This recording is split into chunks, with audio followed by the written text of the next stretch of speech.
I like to think of our emotions as coming in multiple layers.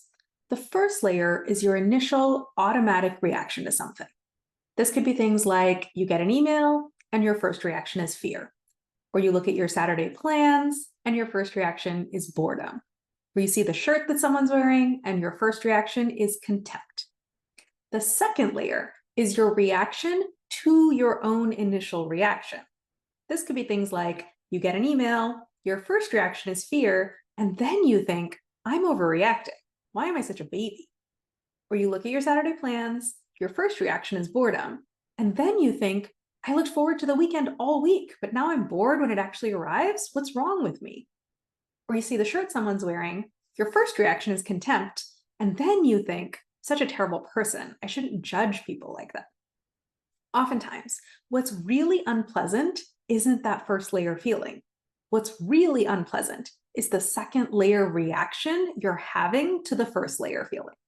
So here's the second layer reaction that I think makes difficult first layer feelings 10 times easier. Tell yourself, this makes total sense.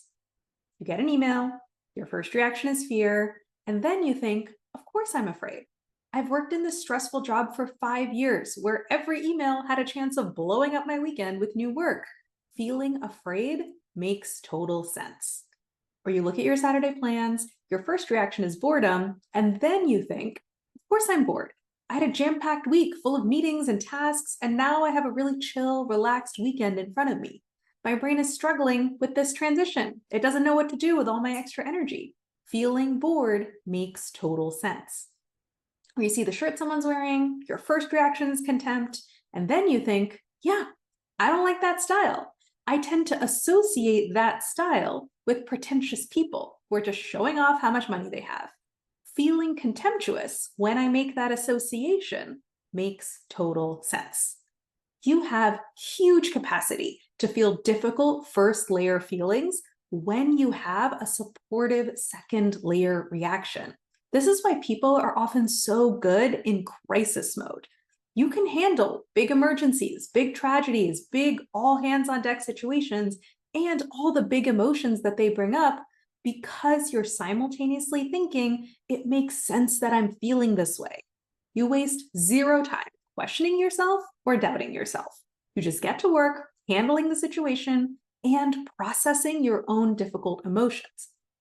On the other hand, having an unsupportive second layer reaction makes even the smallest first layer feelings almost unbearable. You could start with the smallest little spark of self-doubt. But when you add, I shouldn't be feeling that way on top of it, it becomes a massive flame.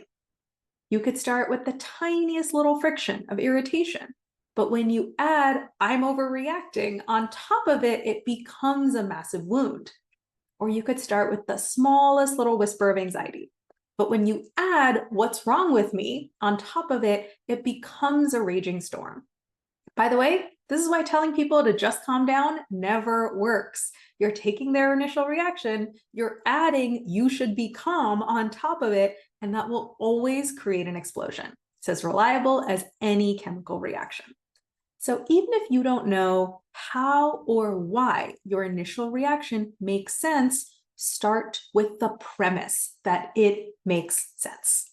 And then ask yourself with curiosity, how does this make sense?